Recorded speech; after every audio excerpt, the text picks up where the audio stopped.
võtan teid kaasa oma reisile. Reis on siis Bamako Summer Rally 2026, mis siis stardib see esmaspäev Tallinnas. Selle käigus me läbime 6 riiki: Eesti, Läti, Leedu, Poola, Slovakkia, Ungari. Lõpppeatus on siis Ungari ja see on siis 6 päeva, 5 ööd. Reisi eesmärk on siis võimalikult odavalt saada. Väldime hotelle, telgime ja ise teeme süüa.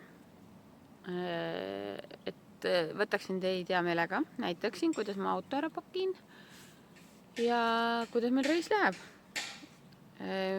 Miks me läheme sinna reisile? Tunnistan ausalt, olen autoreisi suhtes täitsa roheline.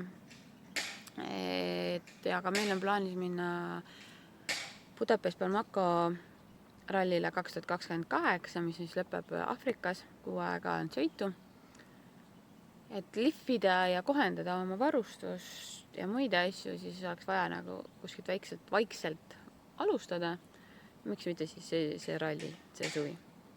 Et hoian teid kursis ja vaatame, mis saab.